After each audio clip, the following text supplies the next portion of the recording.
hitanao convention de partenariat zany ONN sy ny BNGRC eo amin'ny oentina misehatra zany eo amin'ny ady amin'ny tsy fandarin-tsakafo ny vehivavy sy ny zaza nametraka zany zay fomba fiara-miasa zany hoe fiara-miasa fa nisy hatramin'izay fa namavisina fotsiny zany le izy hoe ahoana ny ikirakirana ny fahaiza-manao manokana zay ananany ONN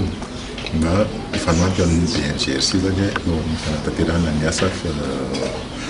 fiadivana amin'ny fanjarian-tsakafo. Taloha zany dia mety ohatrany hoe vitam-bava fotsiny ndao iara-iasa fa amin'izao miaraka amin'ny mpamatsy vola sy tena ahafahana mitsinjara hoe iny ianao ndraikitry ny BNGRC, iny ianao ndraikitry ny ONN dia miresaka hoe fiarovana zany hoe loza sy ny tafidin-doza zany dia inona ny anjara ndraikitra raisiny ONN. ONN moa dia fantatrareo fa mifaritra roa amby roapolo dia izy zany mandray tanana ny fahasalaman'ny sy zaza dia maresaka fanjarian-tsakafo satria raha sendra ny loza na cyclone na hitany dia mandrindra ny zavatra ho atao dia ny ONN zany ao anatin'izay fanapadiarana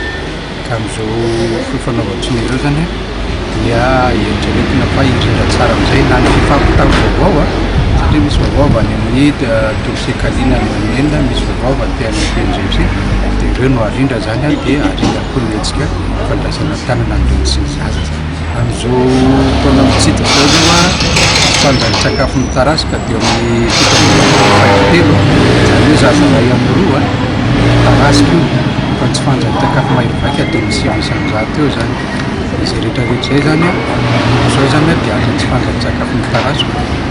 zay zany tsika zany hoe fampalalana ny tsirairay natao hoe tsy fanjarian-tsakafo dia inona mifetsika mahomby tokony raisiny tsirairay an-tanana indrindra amin'ireny zany fa raha sendra moa zany mila hoe fanampiana amin'ny hoe ohatrany tsy fanjarian-tsakafo mahery vaika dia mandray tanana avy hatrany.